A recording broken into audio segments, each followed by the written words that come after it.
Hey everyone, welcome to Prophecy Roundtable. Tonight we are going to talk about dark magic. Ooh, dark magic. What could this be about? Well, Joel Blackford is going to take us through some ideas and some musings that he has been putting together about something that could be like a 56-year election cycle black magic kind of thing.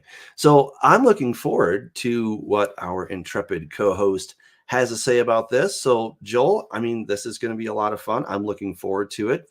You've definitely picked my interest. Okay.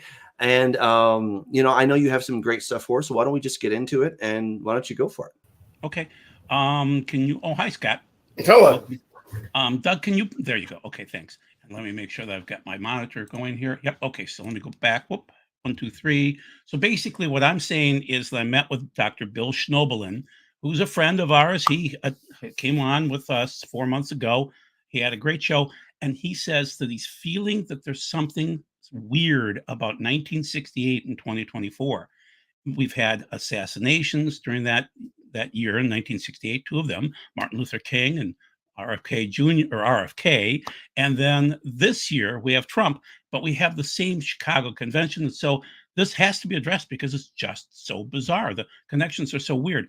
Now, after the assassination attempt, people are calling for us to repent about this. And so we know the verses. So let's just go through them. Righteousness exalteth a nation, but sin is a reproach to any people. Sure, Proverbs 14:34. We should all be repenting after 9/11, right now, things like that. And also we know about Second Chronicles 7:14, which is if my people who are called by my name will humble themselves and pray and seek my face and turn from their wicked ways, then I will hear from heaven and will forgive their sin, will heal their land. We're not really doing that right now. The pundits are telling us that we're heading into civil riots and civil distrust and other events and things like that. Now, keep in mind the people that are doing the most for the Lord. I'm sorry that this is kind of busy, but basically, what I want you to see is this cute little lady on the left hand side has a husband and a baby. She's going to be spending 3 years in prison for praying and talking about Jesus' name at an abortion rally. Okay. Other people in the middle here, 5 years in prison for blocking an abortion entrance. Okay. And so, what I'm telling you is that if you read the Bible, if you're even Jesus, you agitate demons and you will start bringing these things upon you. So, basically, the five pro life activists on the bottom here went to federal prison for blocking Washington abortion clinics. So, the news is that the demons feed off blood and fear, and that's what we seem to be going into this year. And Dr. Bill seems to be correct. So it's been a busy time frame lately, just lately. Okay. So what we've got is three major bombshells. First, Donald Trump was shot at. Joe Biden dropped out of the race. That's bizarre too. Okay. But that sounds like 1968, and I'll show that to you. Kamala Harris stepped in. Well, I'm from Minnesota. Humphrey stepped in 1968, and he didn't win. Um, but a lot of people, other news is a lot of people are worried about their bills, that inflation is just going bonkers, and our debt for America is going bonkers. And then also within the last week here, we had CrowdStrike go down. So it was the Microsoft IT outage. And so people are just on edge right now. Okay. So the first source was from the end of the American Dream, which is Michael Snyder, who was on a few months ago with us. Then on the right hand side, nobody knows about this, but China is being devastated by floods and drought and cyclones. Two cyclones are coming at China. Their Three Gorges Dam is ready to burst. If it bursts, probably 200 million people will be affected. Some will die, some will lose their farmland, some will lose their houses. Poor China. Pray for China too. I mean, it's just absolutely horrible. So we are in, if you're a John Haller fan, he's going bonkers with all the information coming in right now. It's just too much, too fast. Okay. Now, this morning I was listening to Bill Cloud. Many of you understand and love him and have listened to him over the years. Bill Cloud did a wonderful segment for about 26 minutes on America's uncivil war and what he sees is coming. And so it's America's uncivil war against God, shedding light on the cultural, societal, and political shifts that have led us to the spiritual battle. Bill explores the recent assassination attempt on former President Donald Trump through the biblical lens. wonderful guy. The problem is he's talking about repenting. And what I'm telling you is, unfortunately, I don't see repentance in our future. I see agitation. That's what I saw in 1968 as a little kid. I'm seeing it today too, guys. And so we need to repent. We should have repented after 9/11. We should be repenting now because this is a tough year. And we've got a lot of things coming up this year. Okay. So the even though I will vote for Trump, I'm an endorsed Republican 2 times over. I'm going to vote for him, but he is going to agitate, and they're already on edge. Okay, so Rolling Stone is asking, is he a false idol? Are the people, the Christian nationalists, the NAR, we call them New Apostolic Reformation people, are they turning Trump into an idol? Yeah, that's part of the problem. He's just a guy. He's just another president, and we shouldn't really idolize our presidents. Okay, he's not a Mashiach. He's a Meshach. He isn't. He was anointed to be the president before, and if he wins again, he would again. But we we don't need to worship him. And the problem is that just sets off the demons on the other side, and there are some. Okay, now there are some nice people on the other side, that are going to vote for Kamala, but there are also some people that just want to ratchet it up. And maybe you watched the demonstrations in New York and Washington the last couple of days here. It was horrific. So who am I citing? Once again, Dr. Bill Schnobelin, friend of our group here. He's warning that the witches feel there's a 56-year cycle occurring.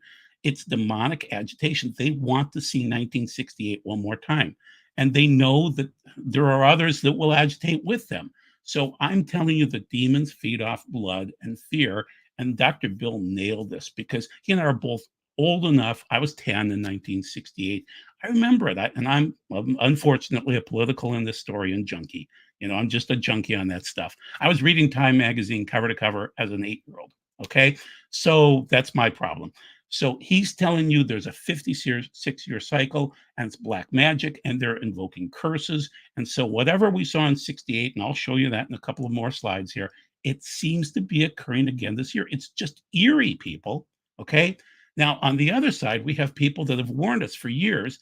This is Wilkerson, David Wilkerson, and I have a friend named Don that really is the guy that kind of pushed me forward on this one. Wilkerson said America will collapse and war will happen. Now, we don't know when. And same thing with Dimitri Duduman. I have met with his grandson, Michael Boldea. Great, great man. They have books, they have audio tapes, things like that. Wilkerson's book title illustrates his prophecy that the dollar will crash. He said he wanted to change the title. He thought about it too strong. He thought it was too strong, but the Lord told him the title was exactly what will happen and said, do not change that title. He said the title came from God.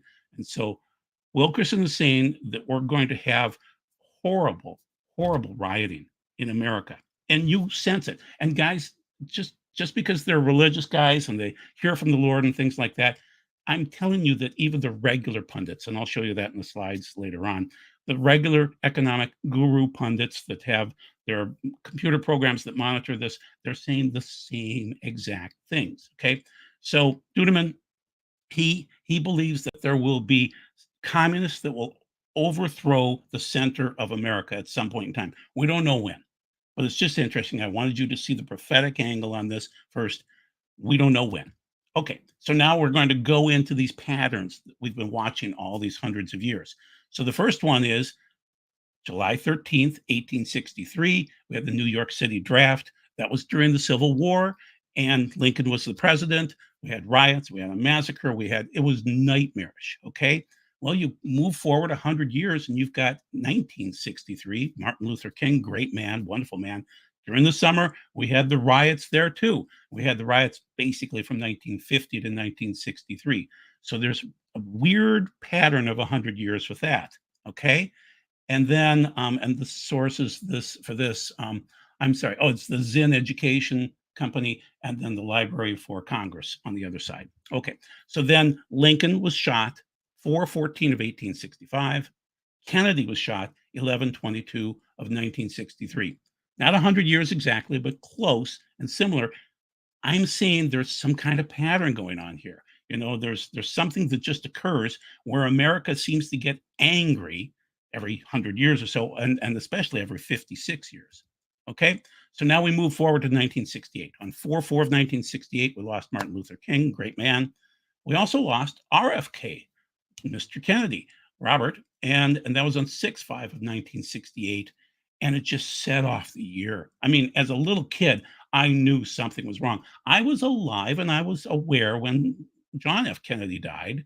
And so, but this was even worse because we lost both of them within 2 months of each other. And we couldn't figure out why America was so angry. We had race riots, we had the Vietnam War, and it just got worse. So there's some weird trend going on there. Now, once again, LBJ was our president. He took over after Kennedy was shot in 1963, and then he pushed the Vietnam War harder. We had lots of bombing raids in North Vietnam, and he backed out in 1968 as they were coming to the convention in Chicago. And Humphrey from Minnesota ran as the presidential candidate. Well, the weird thing is, this is 2024, 56 years later. Biden is our president. He's stepping down, and Harris is taking over. And it's 56 years and they sound the same. I mean, it's a weird little pattern. Okay. The 1968 Democratic National Convention in Chicago was just a riot, chaos, riots. It was amazingly horrible. Now, I was up here in Minnesota and we had our protests up here. We had, horrible protests across the nation. Kent State, where kids were shot. We just had a nightmarish situation during that time frame in 1968, and I remember it. It was sex, drugs, and rock and roll, and the poor Democratic Convention. They just had this onslaught of people, and I want to claim it's demonic. And so that occurred, and then so, Doug, can you pop it back? Oh, thank you. Okay. So basically, what you've got is just a nightmarish pot that starts boiling, and Chicago is already in rough shape. I mean, it's Murderapolis, people, and that's coming up. So pray for Chicago. August 19th through the 22nd. It could be nightmarish. It could be worse than 1968, but it's a weird trend. And I think Dr. Bill is right. I think there's something strange going on. It's not really the candidates, it's the anger. And it could be another issue called inflation.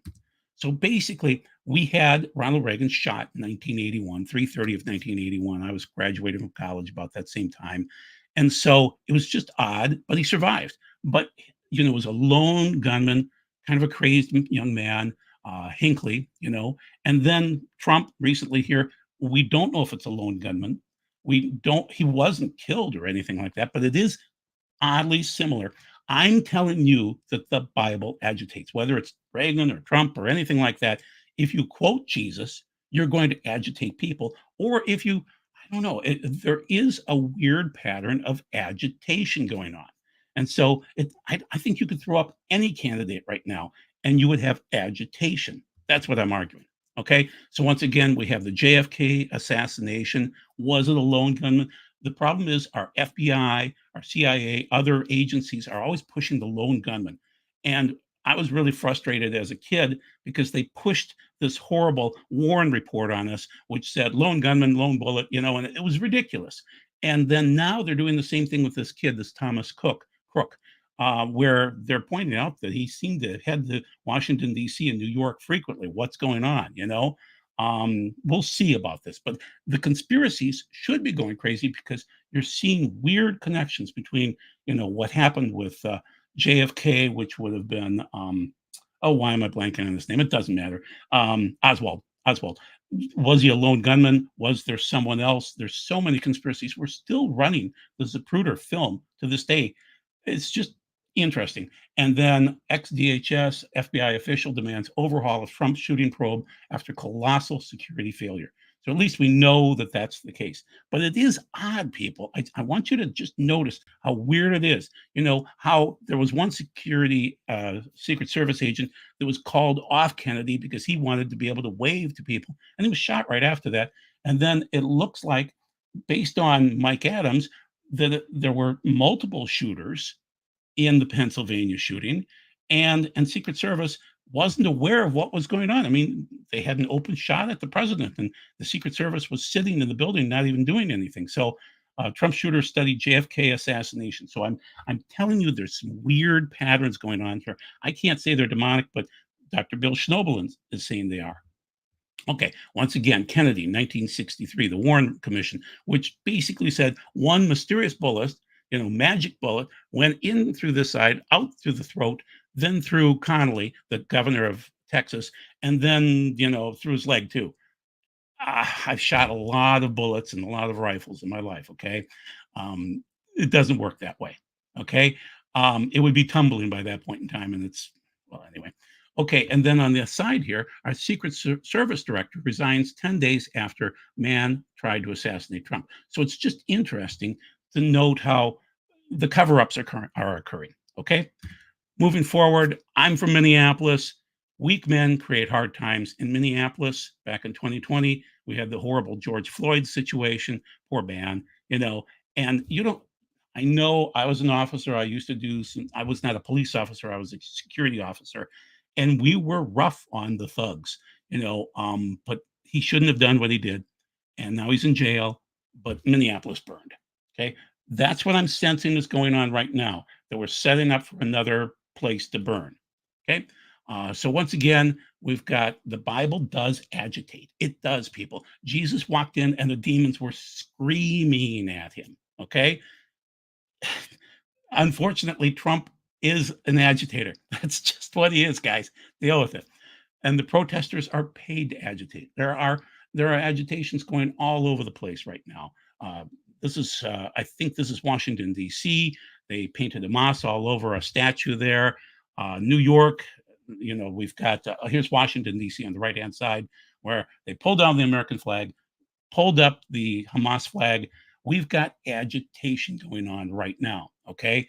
And so that's Washington and New York, and there will be more, okay? So just get used to it. And we have politicians on both sides agitating right now. That's the problem. We seem to be in that time frame of agitation.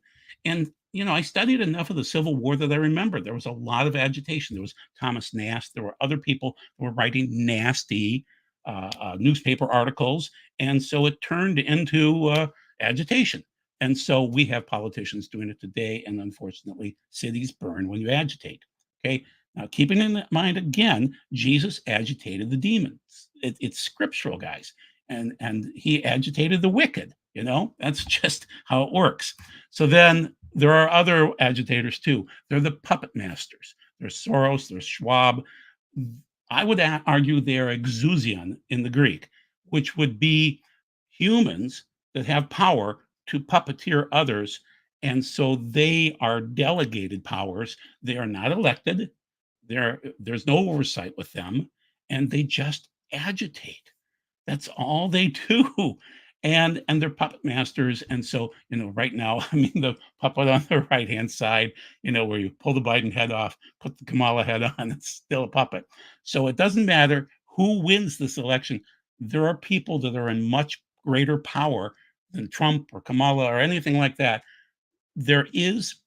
I would argue there are 3 top men in the world, 13 top men in the world, and 33 top men in the world, and they run the whole thing.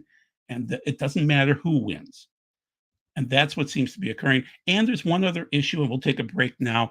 Basically, this seems like the third seal right now. Your dollar isn't going as far, and you will have this rapid inflation coming up, which will agitate people. And so this is where we're at. Rapid inflation. America seems to be sliding worldwide, and the debt is increasing. And so we're seeing agitation occurring just by your dollar alone, and what you can afford. So let's take a little break and bring you guys in here and see what you think so far.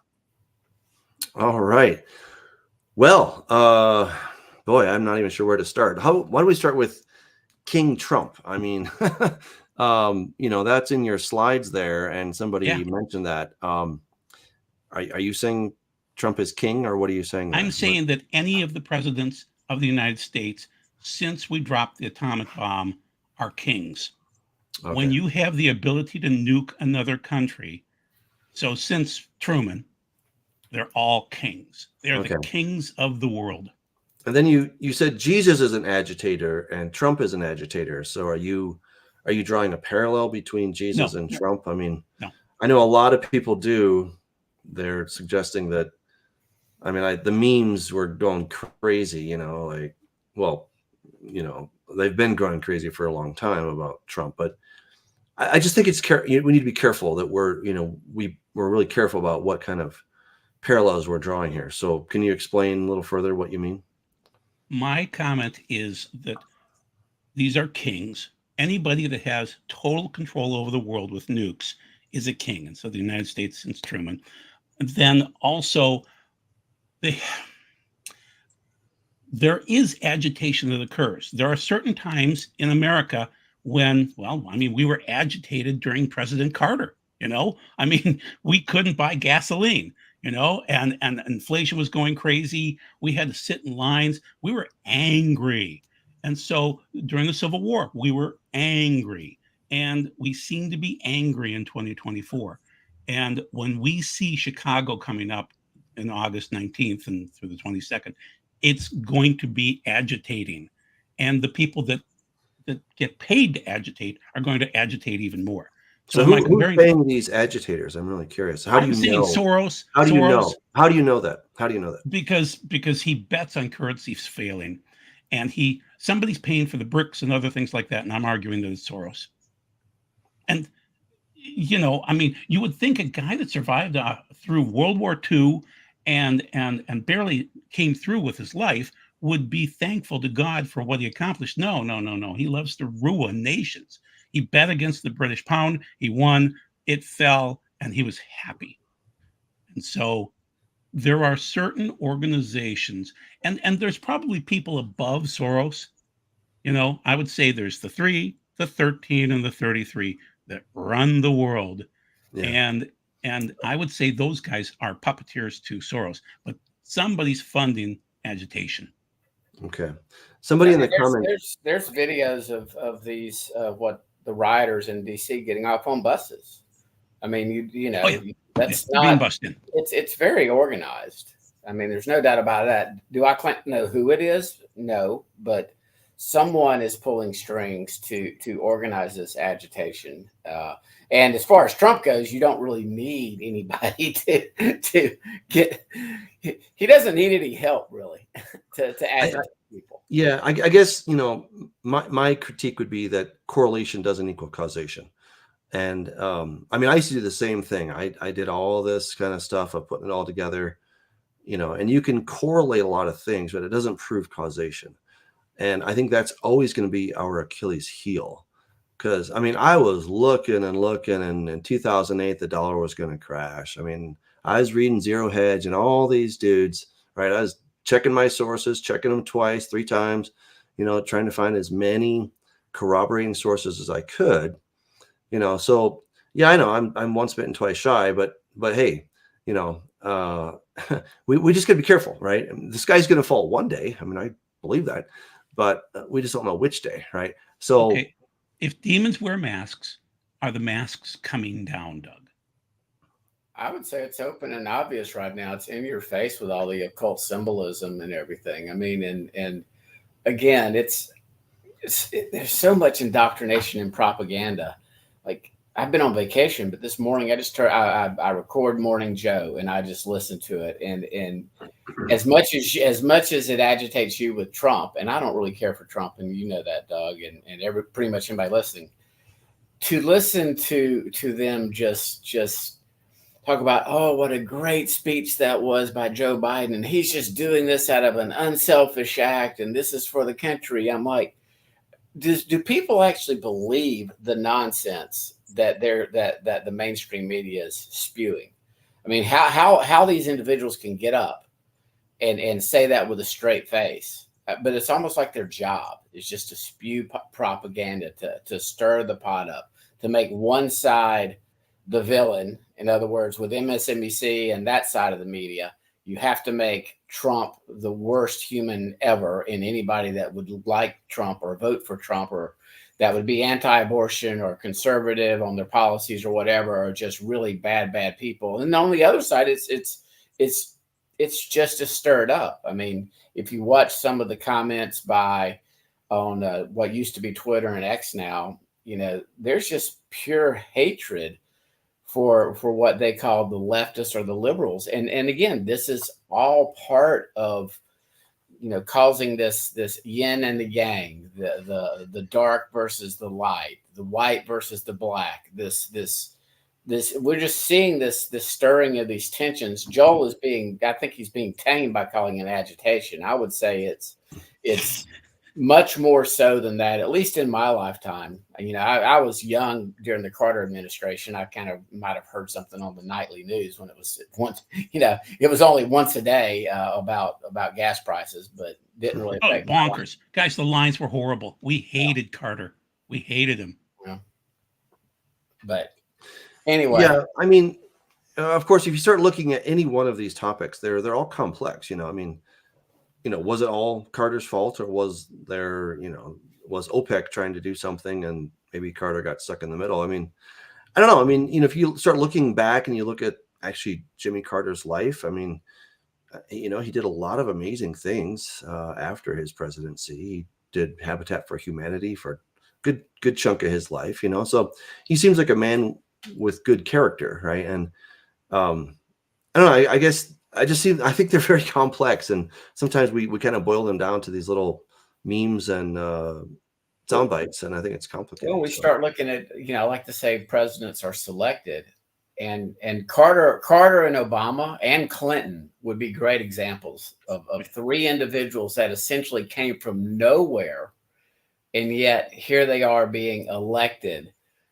within a year. I mean, I can remember Clinton, and then obviously, and then Perot gets in and draws part of the vote away, and then Bush loses. So again, I just see the puppet masters controlling this, whether it's through manipulation, through the media, whether or not. And again, I don't see how in the world Biden won the election legitimately. But I don't know that he stole the election. I don't have any proof of it. I just think he was the person to get us to this point. Trump was the one selected to really agitate the waters in 2016, 2020. And when he is selected in 2024, that's what I believe still. That what Joel is talking about, the rioting and the civil unrest in this country, if he wins the Electoral College, it is going to make what happened in 2020 look tame. Well, yes, you're right. And I believe that once he's in office and if there's rioting, I believe that's when there could be this crackdown and this. And again, I don't think that's going to quell anything. I think it'll just erupt even more in the cities. And it'll make 1968 look tame. Yeah. So, I keep hearing, not from just you guys, but from, a lot of people that, this is unlike anything in human history. We've never seen it this bad. But let's go back to Jesus' time. Life sucked, and the Romans were not exactly your friends, right? And, the Jewish people wanted desperately to get out from under the thumb of Rome.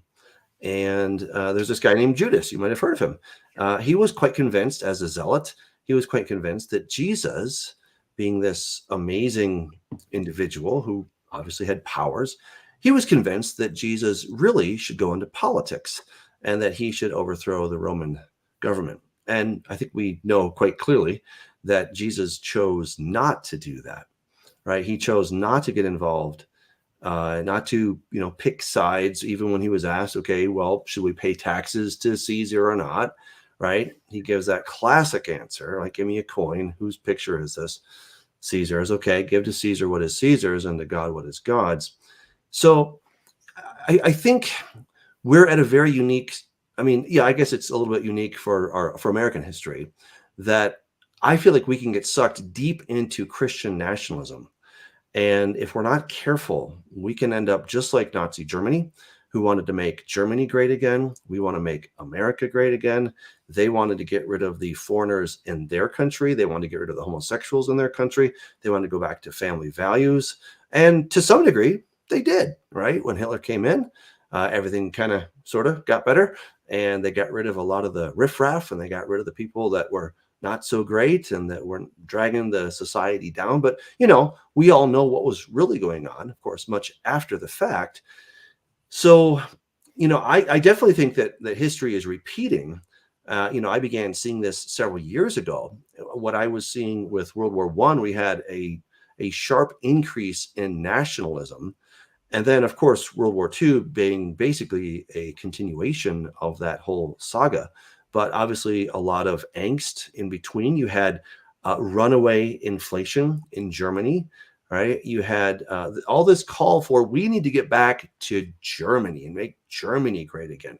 The thing is, people watch Hitler like, oh, he's a monster. And of course, it's in German. Most of us don't know German. And so it's easy to write him off as being this crazy man. And we're kind of wondering, how did those Germans get sucked into this? Did you know that many, many, many Germans were good Christians, right? And Hitler was considered a Christian because he went to church and he was endorsed by the church and all this different stuff, right? So, this is what I'm just saying. We've got to be very, very careful about how we proceed. And, again, what's on the blue is kind of a bunch of wet noodles. But when I see what people are doing with Trump and they're idolizing him, and, we had Maria on some time ago, and she brought all those amazing memes, amazing, right? Of the outright worship of Donald Trump, calling him the second coming of Christ. I mean, I'm not making this up. You have billboards where saying, and the government shall be upon his shoulders. And there's a picture of Donald Trump. I mean, that's really scary, right? So again, I'm not telling people who to vote for. I'm not saying you should go for this side or that side. I'm just saying, whatever you do, be very, very cautious because it's easy to get sucked in. In fact, there was a reporter who went to one of Hitler's rallies, and before he knew it, he found himself putting his hand up and saying, Heil Hitler, and he's like, oh my gosh, what did I just do? Right. But it's so easy to get sucked into the crowd speak and this whole thing of, just being part of this crowd, and you're mesmerized, you're hypnotized. And I really think there is a hypnosis on our country on both sides. Granted. Okay. I mean, when I look at the mess that we have, right, we've got, I mean, on the blue side, you've got people pushing LGBTQ rights. You've got transgenderism. I'm just like, what the heck? How did we lose our minds like this? I mean, it's crazy, and so then of course, people are going to push back, right? And so they want to get back to sort of these family values, and that's great. But it becomes so extreme, and then we start demonizing the other side that we can no longer have a decent conversation about it. And we're convinced that the other side is absolutely demonic in every way, shape, and form. And of course, the other side can often think that about whatever our side is. Okay, two wings, same bird, Doug. Sorry? Two wings, same bird. There you go. Again, this is the illusion of choice, a two-party system. And I see we have someone saying this is low IQ. They're obviously let's just pull that out. And again, if you think Trump is going to save America or make America great again, okay, let's say things do improve in 4 years, and I'm totally incorrect, and we're not at the end of the age. Well, the next Democrat that gets elected is going to reverse his policies. And then we're going to keep playing this game, and the things, and nothing changes. Nothing of substance ever gets done, except when there's a good crisis. And then like in 2001, after the after those terrorists just somehow bombed flew into the Twin Towers, and they just happened to find, one of their passports down the street or whatever. I mean, that's, but then we get the Patriot Act, and so now we have the surveillance state. And so again, everything's in place now. And I don't dislike Trump as much as Doug does. I mean, if you held a gun to my head, if I lived in Georgia right now, or if I lived in a swing state, I might vote. I live in Alabama. It doesn't matter. Trump is going to carry this state 75%, and I'm going to write in. I might even write in Doug as president this year. He can get the first presidential. Thank you, Scott. I think I'll write in. Man, that's my way of protesting. But again, guys, it's not really going to change. And Doug's point about what we're seeing, and I'm not SDA, but you do not want the state to merge with religion. That's true. That is true. God does not want to Yep. force people to choose to love him, accept him, obey him, and walk as Yeshua walked. When that happens, Zwingli and Switzerland, Zwingli, you Anabaptists, you guys want to get baptized? Okay, we'll baptize you. We'll go cut a hole in the ice and we'll murder you. So this was not just the Roman Catholics. This was not just the Church of England. Yep. Anytime the state starts legislating morality and legislating a particular brand of Christianity, it's not good. And so if what I believe will happen, and Trump is selected, and the NAR and the Seven Mountain Mandate, and they implement this type of policy, I believe a lot of Christians in America will be very, very happy. Yes, we're enacting these laws, we're cracking down. I mean, it's sort of like right now, like a tidal wave with all the craziness. It's like they're pushing it in people's face with the LGBTQ agenda. And kids getting transitioned at age 8 and 9 and dancing with drag queens. It's sort of like they're trying to anger people who really, it takes a lot to make you angry. And then you have the ocean going out right now, and it's building, and then the tsunami is coming. Yeah, and because there's no middle ground anymore. You can't be in the middle, right? And I think that's the real problem, right? Is that biblical? In the middle? I think it is. I think he's forcing us. Yeah, he's separating the sheep from the goats. Well, yeah, but I mean, all I'm saying is, as an American, maybe just, I won't think Bible just for a moment, but just as an American, okay, like, can I just be in the middle somewhere? I don't have to go to this extreme. I don't have to go to that extreme. Just be a good neighbor, love people, be kind, and not have to have LGBTQ and transgender thrown in my face, pushed in my face. I remember some years ago at my daughter's middle school, I was at her basketball game, and there was some hullabaloo about some kid named Ryan, who apparently was a girl, but Ryan was on the girls' basketball team, and her mother. So Ryan's a girl, okay, but posing as a boy, right? But Ryan's mother, whatever her real name was, I don't know, but she was like, "No, you're a girl, okay, and don't call her Ryan. Her name is whatever." And then the coach kept calling her Ryan. I mean, it's ridiculous that somebody that gets paid barely over minimum wage as a teacher. I mean, teachers get paid so little. It's insane. It's if there's any teachers out there, you have my condolences. All right, because you should be getting paid a whole lot more for the amount of education you have and for what you have to put up with. But they're not, and they have to put up with all this garbage that's thrown in their face. Right. So, I mean, I get it, guys. You might say, "Oh, I can't believe that Doug is sort of like against Trump." Look, I don't like Donald Trump. Right. But I understand the agitation and the angst. I really do. So, again, I'm not telling you who to go for. I'm just saying, be careful. Just be careful. Weigh your decisions and keep in mind, as Scott's saying, Trump's not going to save us. And the blue side isn't going to save us either. Right. So what I would suggest, okay, I mean, we often bring up these topics and we're like, oh my gosh, it's almost the end. But, I was all excited when I was a pre-tribber, because I'm like, man, I'm out of here any second. I was so excited. The worse the world got, the happier I got, because I'm like, man, I mean, I'm just like looking up. I'm like, any second now, I'm going to get zaptured out of here, and nothing happened. And now my theology says, no, you're going to go through it. I'm like, man, I'm not in such a rush for the end, And so I think this is where we need to be careful. We don't know when the sky is falling. And our responsibility is to not get on this train or that train and say, this guy is our hero. He's going to save us. He's clearly God's man. I think this is where, we all need to start with repentance in our own hearts and our own lives, our own families. We need to, be praying. We need to humble ourselves. Man, I'll tell you, humility goes such a long way.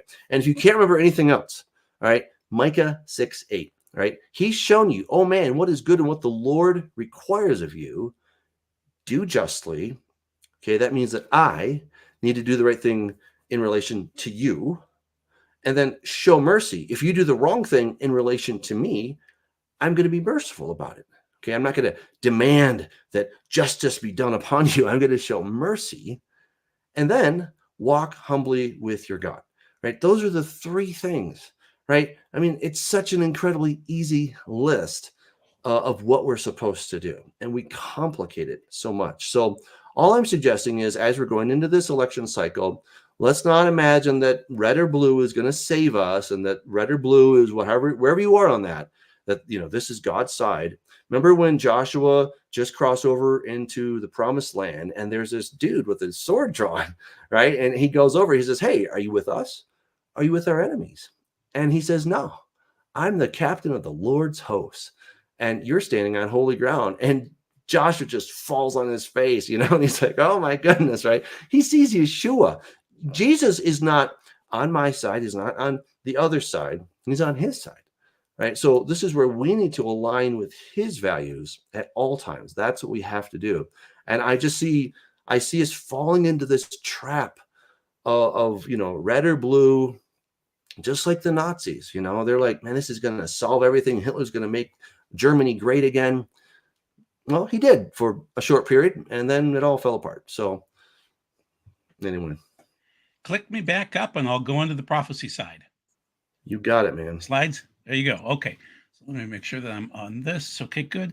And so basically why I'm saying that we need Trump right now, and this is a Joelism. So if you don't like whatever is being stated, blame me, not Doug or Scott. Okay. So I'm saying there's only one man on the planet that can touch Mohammed bin Salman. So keep in mind that King Salman is still the leader, but he's 88 and he's frail and he's about ready to die.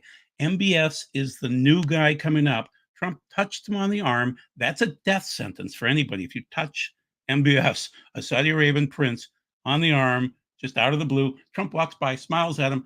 I'm telling you that God needs Trump to move forward a few things as we move into the end times. Once again, these are Joelisms.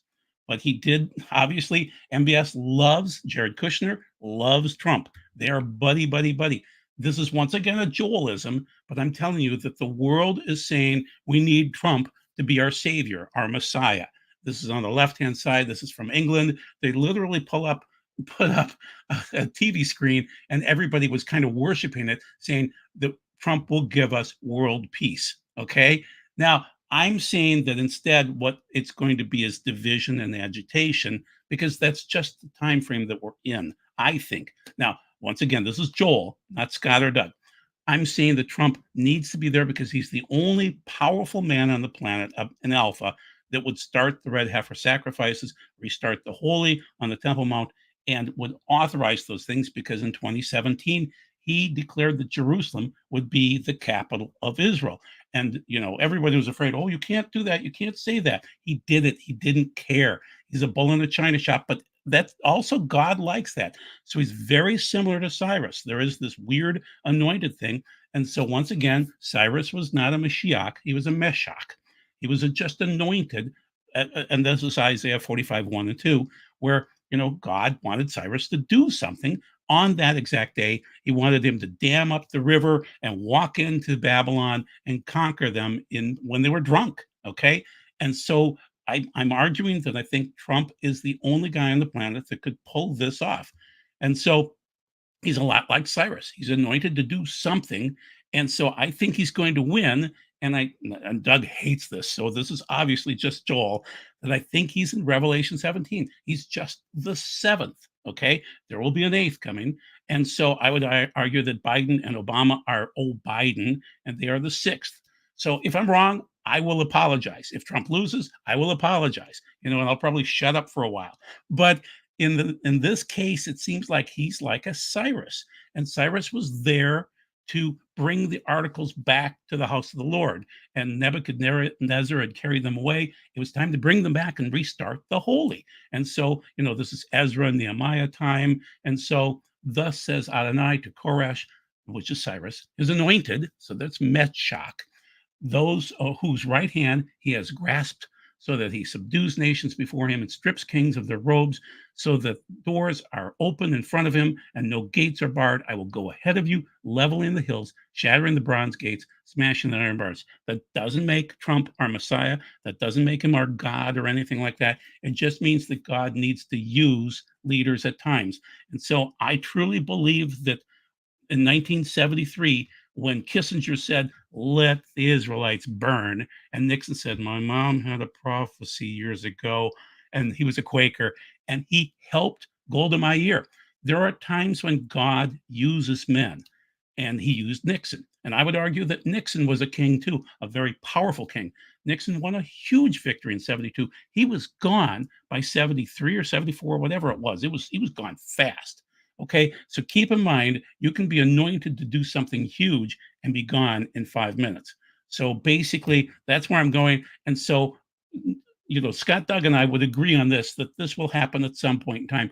I'm saying that Trump might be the guy driving this. So we'll go to Ezekiel 36, 23 through 27. The nations will know that I am Adonai, says Adonai Elohim, when before their eyes I am set apart through you to be regarded as holy. For I will take you from among the nations, gather you from all the countries, and return you to your own soil. Then I will sprinkle clean water upon you. I'm arguing that's the red heifer. You will be clean because of the ashes of the red heifer. I will cleanse you from your uncleanness and from all your idols. I will give you a new heart and put a new spirit inside you. I will take the stony heart out of your flesh and give you a new heart of flesh. I will put my spirit inside you and cause you to live by my laws, my Torah, and respect my ruling. It's probably Hook, and obey them. Okay, so that's Ezekiel 36. We know what that's between. We've got the prophets of Ezekiel 33, and then the separation of the sheep from the goats and things like that in 34. And 35 is Edom, and then 36 is this, and then 37 the bones come together, and 38 is Gog Magog and more Gog Magog, and 39. Then we go into the third temple, we'll call it. Okay, so basically, now, we have to be very careful about the prophets today, because Jesus warned us in Matthew 24 and many other places that there will be false prophets. I'm arguing that some of these guys muddle cat urine together with their prophecy. And one of them is this Brandon Briggs guys. So he has given so many prophecies over the years, and he's about 50% right. So be very careful as he moves forward, because what they do, and I listened to him today on a video, and I heard him, he was right, and then he was wrong. And he'd say, "Oh, well, that's something that I thought in my head." So the problem is, this is this is going to be huge. You're going to be listening to these prophets, and he's going to claim, "Well, I saw Trump get shot, and I saw him break his eardrum." And then he said, "Well, I just assumed, because if there was blood on his ear, that there would be a broken eardrum. So I just assumed that." It's cat urine. Okay. And so get ready for that, because it's going to be an onslaught of these cat urine prophets, because they muddle things together. This is where it's going to go. And they're going to try to capitalize on a leader like Trump, and it's going to get worse. So, Scott, yeah, go. Yeah, quit even saying the word prophet, false prophet, charlatan, fine. Go. huckster. I mean, as soon as someone has one so-called "Thus saith the Lord" prophecy that does not turn out to be correct, they're a false prophet by biblical definition. This nonsense that God changed to what a prophet is after Yeshua's death and resurrection is just that. It is sheer nonsense. It is not biblical. If your God changes, you can believe that crap. But I mean, that's what it is. It is feces, what's coming out of the charismaniac movement and prophets. It's like, oh, well, I could probably, say enough things and maybe get a few correct. And I could have some crazy dreams and maybe one or two of them will come true, but it doesn't make me a prophet. I'm not getting visions, dreams from God and I don't want them. I'm scared to death. If I got one, he would say, "I want you to go tell everybody." And then, again, if it happens, I'm not going to say, "No, I'm not going to do that." But there's going to have to be some fleece put out 2 or 3 days in a row and mega confirmations before I would ever say, this is something from God. There's going to have to be some supernatural confirmation before I would ever say, this is from God. And if it turned out not to be true, then I'm a false prophet. And you should never listen to anything that I say again as far as prophecy. And that's why I don't deal in trying to be a foreteller. The primary role of a prophet was always forthtelling, calling his people back to repentance. And I think that the charismatic movement has totally ignored that part of the true prophet's role. I mean, Yeah. Well, I think the NAR, the New Apostolic Reformation, with its huge mandate on taking back, our country for God and the seven mountains and all this stuff. I mean, look, let's just be candid. Our country was never 100% Christian. Obviously, we had, some puritanical good stuff, and we had some decent stuff.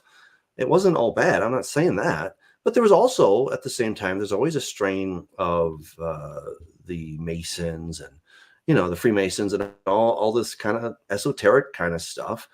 And, a lot of our founding fathers were not exactly, upstanding kind of guys. And, so I think we create these little myths, right? That, man, like everything was just great in the 1950s, like if we just go back to the 1950s, well, there was a lot of racism in the 1950s. You still had Jim Crow laws, you had people getting lynched. I mean, it wasn't exactly all fun and games, but yeah, Leave It to Beaver was on TV and it seemed all great. And that was sort of wholesome and nice. So this is where we start to create this nostalgia of how great it was and how wonderful it was and how Christian we were way back when.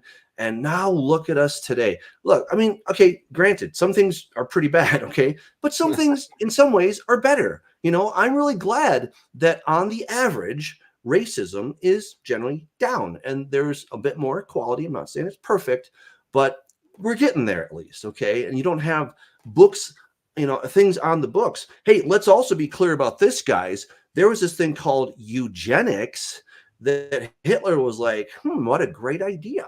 Okay, you know where eugenics came from? Right here in the good old United States of America, right? And the Supreme Court argued in favor that they could take away the rights of a woman, a white woman, mind you, to procreate because she was deemed unfit. Okay, now maybe she didn't have the highest IQ, but she wasn't some complete retard. She wasn't unable to care for her own children, right? And this happened many times of where they thought, look, eugenics, let's have good genetics, right? Let's get the people that are not going to contribute to the gene pool. Let's just remove them, forcefully sterilize them so they cannot contribute to the gene pool. This was happening in the early 1900s.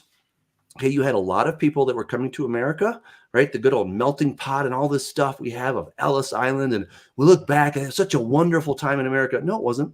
No, it wasn't. There was a tremendous amount of hatred, racism. There was obviously anti-Semitism, but you had, a complete meltdown on the part of the white people about anybody who had a different language and a different color that was coming to this country. They're stealing our jobs as Americans, but you know what? We're all a bunch of immigrants who are coming here, right? So, we've kind of forgotten our heritage. We've forgotten our past. And then, the whole eugenics program, it was eventually, well, it wasn't officially outlawed until the 1970s, right? You still had these laws on the books that somebody could be forcefully sterilized against their will here in the United States of America. But that whole idea then spread to Nazi Germany, where before they started killing all the Jews and everything, they were killing the undesirables, right? They had this propaganda that was going on of, a good, strong, stout German boy who was carrying this decrepit old man, with a big nose. And it's like, why should we have to carry them? Why don't we just get rid of them? And so, of course, they sent them to the hospitals and then the camps. And then they started trying to find a way, how can we just get rid of these people, right? And then they had moving death chambers where they would take a van or an ambulance or something, and they would take the exhaust and then put it back into the chamber where they put the people in the back of the car, and they would, just kind of die. It seems like they did it all. If you like Germans, they used to go at the right speed. Of course, the driver's like, oh my gosh, I'm killing people. So then he would speed up, and so that it didn't work right because he wasn't following the formula. Right. So then they had to find another solution. How do we get rid of these people? Right. And all of this started here in America, So let's cut the crap. Let's stop thinking that we are such an amazing, godly country and God chose America and all this nonsense of where we think that we are the chosen country. And we've got to stop equating ourselves thinking, well, we're like almost the second Israel. No, we're not. No, we're not. And you know what? I'll tell you this. So I've been teaching through the book of Ezekiel. God's like, you know what? This temple, it's going down. Jerusalem, going down. In the book of Jeremiah, he says, do you think I really care about this city? No. Remember that my Ark of the Covenant was in Shiloh for 400 years? I mean, 400 years. That's a long time for the Ark of the Covenant to be in a place. And people thought, oh man, Shiloh's untouchable, right? And of course, you remember that the Israelites took the Ark of the Covenant into battle against the Philistines. And they're like, we got the secret weapon. God's on our side. And guess what happened there? They got routed. And the Ark of the Covenant was then taken. It was captured over to the Philistines. Of course, it eventually came back. But, you know, it wasn't the secret weapon that they thought it was. You think you have some talisman or something. We think that we're untouchable because we're America and we're such a godly country. You know, look, as long as we're being godly, God's like, cool. But we stop being godly. It doesn't matter what side you're on. Doesn't matter what flavor, which color. He's like, I don't know, you know? And so just as Shiloh went away, so too did the temple. And they thought that was their magic bullet. You can't touch us. We got the temple here. God's like, I don't think so. In fact, in chapter 10 of Ezekiel, he's like, I'm leaving, guys. I'm packing my bags and I'm going. It's like one of the saddest chapters in the whole Bible, right? God was committed to the people of Israel until, you know, they just kept doing heinous after heinous thing. And finally God's like, all right, I'm out of here. And it seems like nobody noticed, right? God takes off. He kind of goes to the threshold and he kind of waits there a minute. He's probably like, hey, is anybody noticing I'm leaving? Nobody watches. Then he goes to the outer door and he's like, hey, I'm leaving. It's like, you know, you're getting divorced or just about, and you're kind of telling your spouse, hey, I'm leaving now. Do you want to try to stop me? No. And so then God goes to Mount Scopus, right? And he's hanging out there and nobody's noticing. He's leaving. And so if he can do that for the country that was in a covenant relationship with him, you think he won't do that to us? Oh, he absolutely will. So again, this is where I'm saying we've got to be so careful that we don't idolize our country. We don't idolize our leaders. And some of the things I have to disagree with you on there, Joel.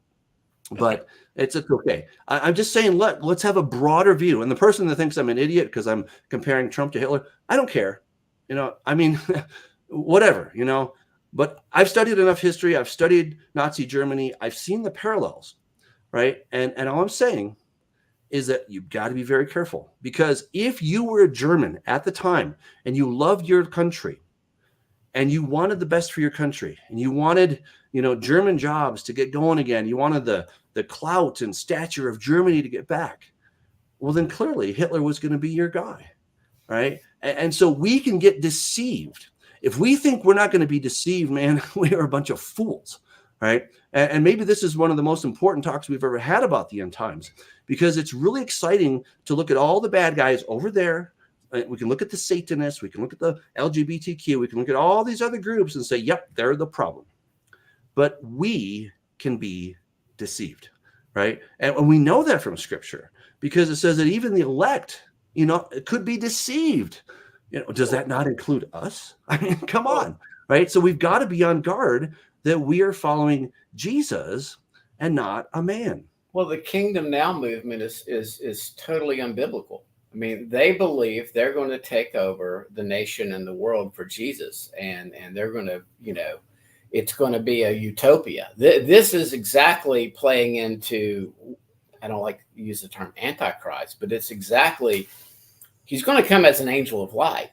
Mm-hmm. I can see him using Christian nationalism or a utopian global ideal with some fairly good values. You know, maybe some little guy that wears a funny hat over at the Vatican is no doubt going to be involved, because he's already been named the high priest of all religions. I mean, again, people, we're talking about America right now, and we're talking about Trump, who just got nominated as his VP.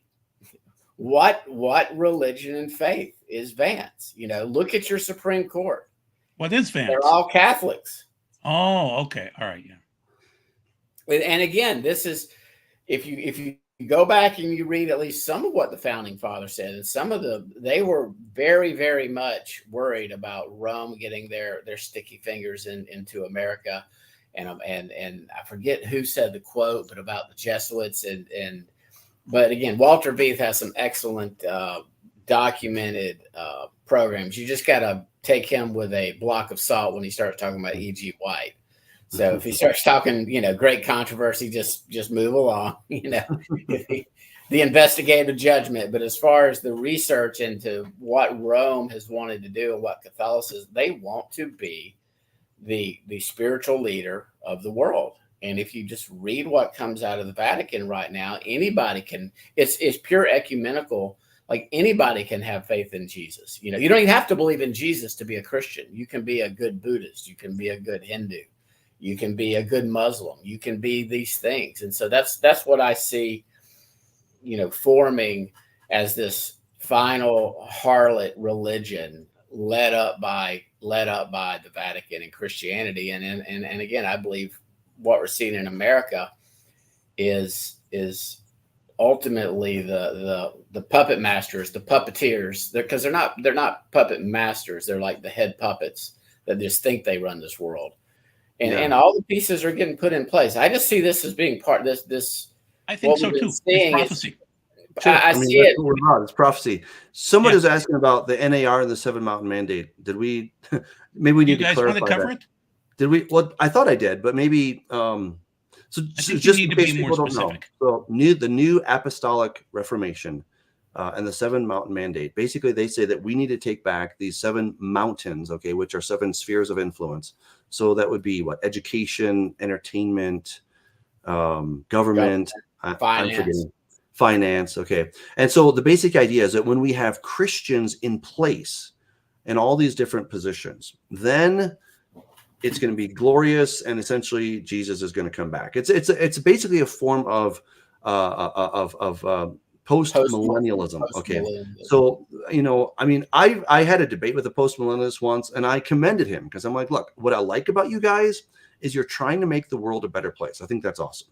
All right. But I also think it's foolhardy to think that somehow we flawed humans, right, who have our errors, we have our biases, we have our, the things, our own just, idiosyncrasies and all this different stuff, that somehow that we're going to get into these places of power, and then we're going to make this utopia. So that's kind of what Scott's just saying. So that's what we find very dangerous about the new Apostolic Reformation and the teachings that come out of that. And there's a lot of people that are pushing this whole idea. You often find them on TV, and that we can somehow, get there. But I don't think we. I would state on the NAR and the Seven Mountain Mandate people that you're watching a lot of churches fall right now, and they're charismatic or hyper charismatic, and they're also the pastors are using prophecy to bed young women, and they're married, obviously,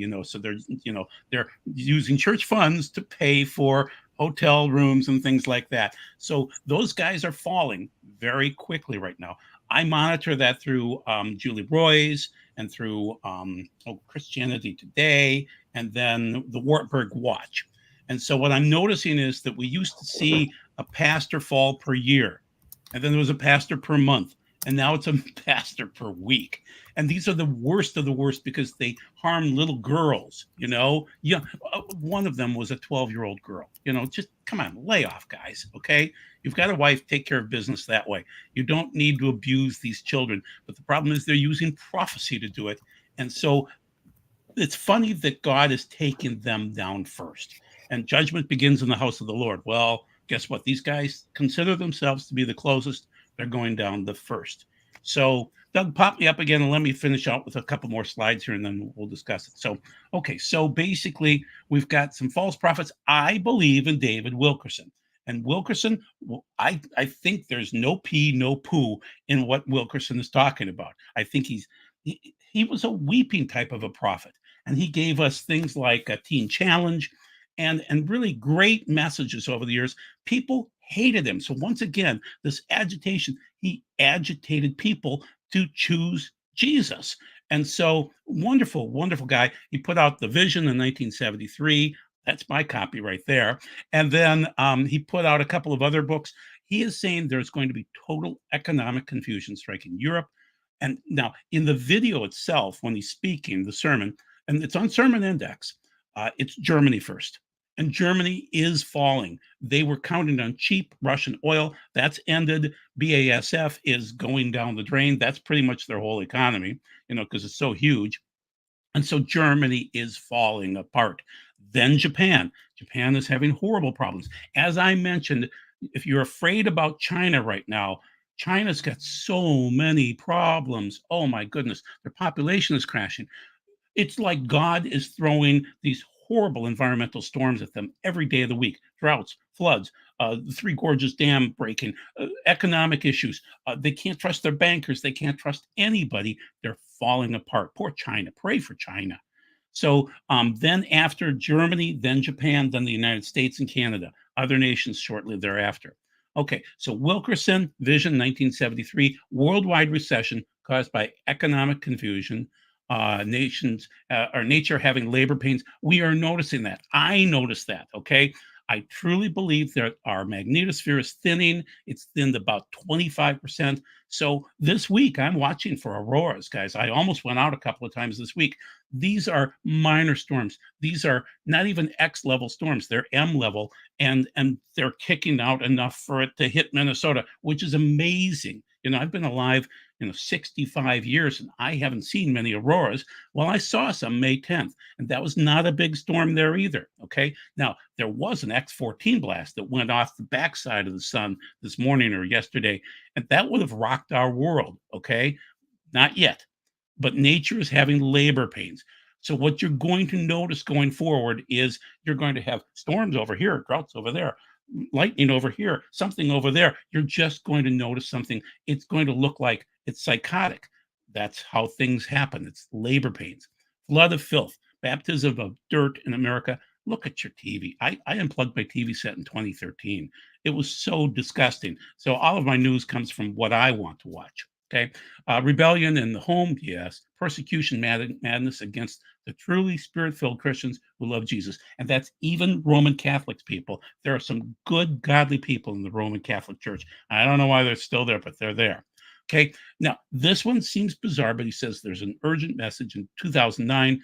For 10 years, I've been warning about fires in cities. There are many people that have talked about that. Wilkerson is one, Dudeman another, that there will be blazing fires. There will be riots. We've had glimpses of it, but major cities across America will experience riots and blazing fires, earth-shattering calamity. And so we'll see. I don't know when. He says not far off. That is the problem with getting messages from God. We all are really lousy at what soon means. Okay. And so deal with it. So this is Michael Baldea talking on behalf of his grandfather, Dimitri Duduman. He was his translator. Dimitri had an incredible ministry in Romania, delivering Bibles and being tortured by Romanian leaders. And so he's saying America will burn at some point in time. And he's saying Russian spies have discovered where the nuclear warehouses are in America when the Americans think they have peace and safety. So that's what I'm wondering about. Are we going to push for a peace process, and that peace and safety in the middle of the country? Some of these people will start fighting against the government. And so we don't know when this would occur. But I'm telling you that both men, Wilkerson and Dudeman, are honorable men. And I'm hoping that these visions are correct. But the main thing is, we don't know when. We don't know when. Continuing on, so Wilkerson on the left-hand side, the punishment of America. That America right now is racing towards judgment. Already this nation is facing punishment. And you could say just for abortions alone, 60 million babies. We would have great workers right now, and we wouldn't need to let people into our country if we would just let our babies live, but we don't do that. We deserve judgment for that. So 365 Days of Darkness. This is from oh goodness, I'm blanking on the site. But anyway, 90% of Americans could die through starvation and societal collapse if And this is, the U.S. Congressional Advisory Board on Homeland Security. So basically, if we lose power, and I'm telling you that we could lose power, and it'd be the strangest way possible. It would be an EMP from the sun, and it would literally turn us dark. And that would be horrific. Oh, you guys are back on? Okay. We are back. Well, again, a zillion things could happen and we'd all be in big trouble, right? I mean, but again, there were all kinds of signs for massive EMPs, unlike the world has ever seen, 12, 14 years ago. I was tracking it all, man. I mean, I was doing my homework, okay? I was tracking it, and, we were going to have the worst of the worst, and Zero Hedge was telling us how the wheat crop was going to fail, and the dollar was just on the very brink. And here we are, I mean, so again, a lot of things could happen. I hear you. I hear you, Joel. I mean, I get it, right? So we're looking for the signs. April, weird things are happening. But again, I really urge caution. One day the sky is going to fall. And you know what? I have a feeling when it does, none of us are going to really expect it. I think we're going to be like, oh, wow, that happened today. Like all the signs that I was looking for didn't happen. Remember the first coming of Jesus and all the smart guys, the scholars of the Bible, I mean, they had so many things when it came to the Messiah. I read the Talmud, which is a great book to read, by the way. I might add that. It's got a couple issues, but it's got great stuff in it. And the rabbis, I'm like, oh my gosh, you guys are so correct. Like they're like, he's going to show up around 4,000 years after after creation, and then after Messiah comes, the world is going to be left as an orphan. And I'm like, wow, like you guys are on the money, right? But then Messiah came, and guess what? He wasn't what they expected, and so they missed him, right? It was the riffraff, it was the average people, the lay people. I'm not a scholar kind of person. They're like, this Jesus guy, he's pretty cool, So we've got to be careful, very careful, because when I see a lot of that stuff that you're posting, I roll my eyes because I'm like, okay, whatever. Here's another dude. He's saying that's going to be the end. Man, it's amazing clickbait. I mean, to be honest, I'm actually almost it doesn't sell. Maybe we should use more of the clickbait, because it gets eyeballs on there, but it doesn't necessarily lead you anywhere, and it keeps you in this heightened state of fear. So, again, I really, I don't want to be a fearmonger. I was doing that for years. That's what I was going down the conspiracy rabbit holes, and people loved it, man. I'm telling you, I was a lot more popular before. When I was a pre-tribber, I was very popular. I was making a lot more money, and it was great. Okay. But I got to this point, I'm like, I just don't really think it's true, the pre-trib rapture. And I don't want to be a fearmongerer, because I don't think that is my mission in life, is to cause fear, right? So now this show, what we're trying to do is bring a little bit of awareness. If we can get people to pray, to be kinder to their neighbor, maybe to, be nicer to their spouse or to their son or to their daughter, or to treat an employee well, or a fellow colleague, if we can be the people that are doing the things that Jesus told us to do. What did he tell us to do? Love God and love people. And you know what loving God is mostly about? It's mostly about loving people, right? So this is where we've got to be careful. I mean, at the Way Congregation, we've just narrowed it down. Like, what is it we're all about? Love God and love people. Like, that's what we got down to. So I'm like, what? It's that simple. And we keep complicating it with all these things about the shape of the earth and how you pronounce God's name and when the second coming is going to happen and all this stuff. And I really believe that we could be going the wrong direction. I think what God wants us to do is to love other people. Well, and again, I do believe you're once bitten, twice shy. And this is not fear. Look, I never even start leaning up in my chair. Do I seem like I'm fearful right now? We just got back from vacation. I'm going to play golf tomorrow. Tonight, I'll read the Bible. I will probably listen to a teaching later on this evening, and I'll play a game of NCAA EA Sports 2025 football. that I went out and bought an Xbox for. And again, I'm not thinking that the sky is falling tomorrow. This is going to be a process. And if I'm wrong, I'm wrong. I'm not going, other than the repentance part, Doug, that's the part. Things are aligning. It has almost been 2 days, unless our calendar is just whacked. You talked about the Talmud and the Jews and how they understood that Yeshua would come after 4,000 years, and he did. And I believe Genesis 1 is prophetic, and I don't believe Revelation 20 and the seventh day is 1,000 years.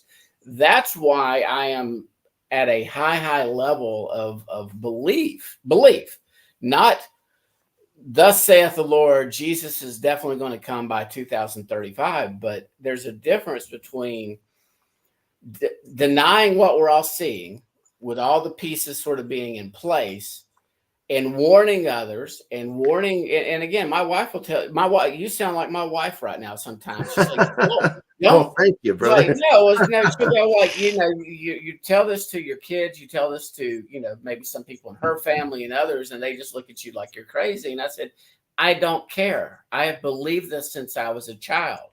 Nothing is changing or weakening my conviction and my belief. It's only getting stronger with what's happening. This rise in Christian nationalism, this perhaps marriage between the church and the state that might happen should Trump be empowering, and we see this backlash.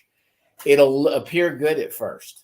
People will love it. Some of the people that were posting, against you and your dislike for Trump, and you being correct there, Doug, that what might happen with a personality like Trump and with this people using putting him up on a pedestal, almost idolatry. Yeah, again, if that happens, we just need to watch. As long as we're watching and not preaching fear, and it's not date setting. Yeah, and again, I have a window of time, but if it doesn't play out, I will never be on record as saying Yeshua must come by 2034, or else I'm going to lose my faith. I'm not. Well, I'm not really talking to you, Scott. I'm talking to sort of the people out there in the ether that are posting memes on Facebook. There's a whole thing about, Trump is now anointed because his right ear had blood on it. And it's just like, guys, it's so moronic, like I have their fun, Doug. They're reading their Bible. I'm not going to get into it. Actually, that one I had to get into. I'm like, oh my gosh, this is so stupid. Right? But yeah, it's dumber than dumb, right? It's dumber than dumb. But they see what they want to see. So I'm not only talking to you, Scott. I know you're all chilled and everything. I'm just saying, look, I think we as people are looking for the return of Christ. We've just got to be careful because we don't know. Okay, that's our bottom line. We don't know. We can guess, and I think that's, it's okay to have sort of windows. I'm cool with that.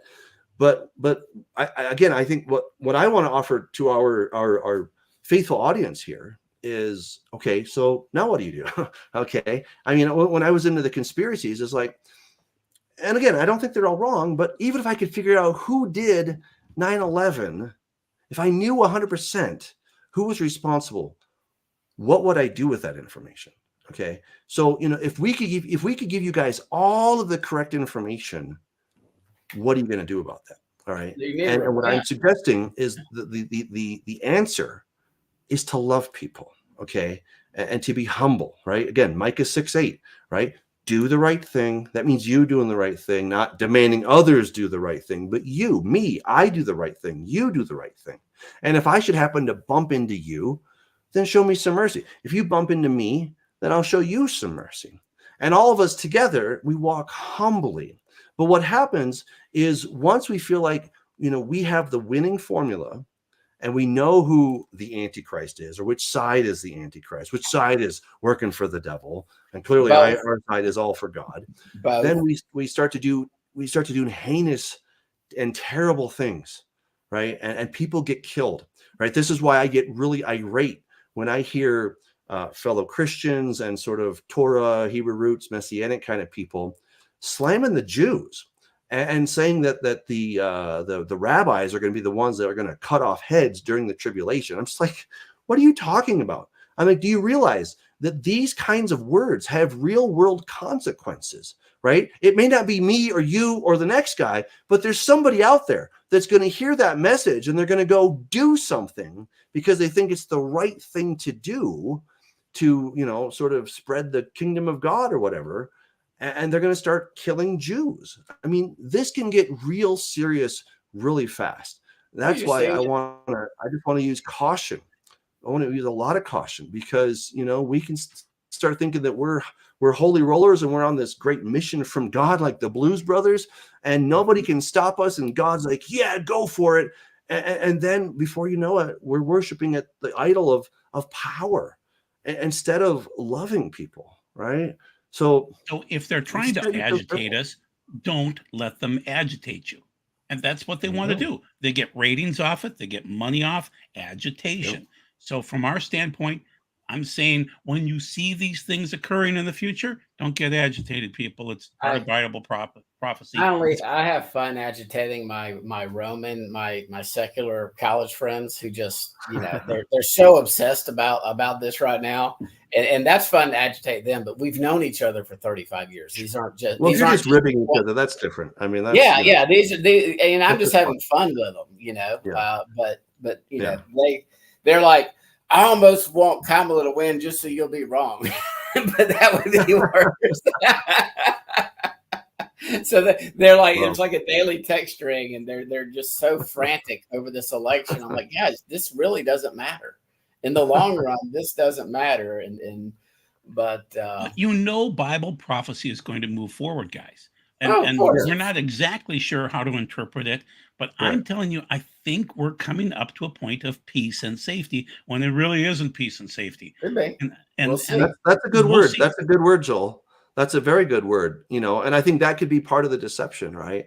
Is that, you start thinking, well, our team won, so we're all good. It's peace and safety. Oh, yeah. And then, man, you've given us a ton to think about. I mean, it was, that was a fire hose right there. Real quick, and this may not be everybody's cup of tea, but Doug and I are going to have a discussion, a biblical cosmology discussion, in which we are taking the position of biblical cosmology. And so is our opponent, Sean Griffin and Ken, and I forget Ken's last name. So as part of the debate rules, it's going to be August 18th at, I think, 6 o'clock Central Standard Time. I didn't let them steal it and say that they're the biblical cosmologists. You're talking about FE.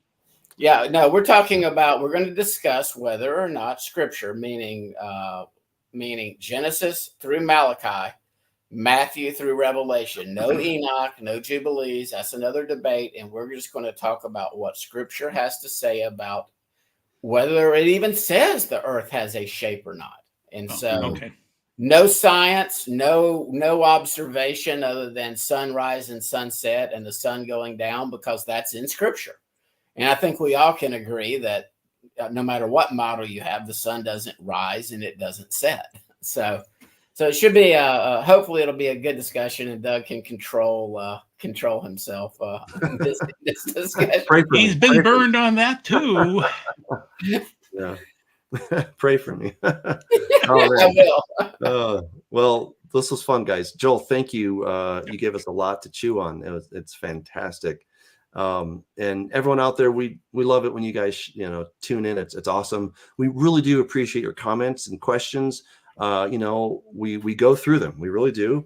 And we can't put them all up, obviously, but we do our best to get the ones that really seem pertinent to what we're talking about. And so wherever you fall on this topic, it's okay. All right, that's fine. All I'm suggesting is look to Jesus, okay?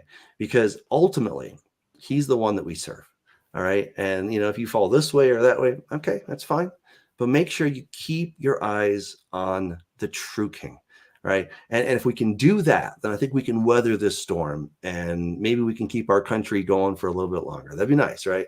I'm all for that. All right. So, let's stay in prayer. Let's do justly. Right. Let's love mercy, and let's stay humble. Okay. Because there's a lot we don't know. All right. Hey, if you want to sponsor this show, you can go to patreon.com/Doug Hamp. You can give any amount you want. So thank you. Big shout out to the patrons. It really, really does make a difference.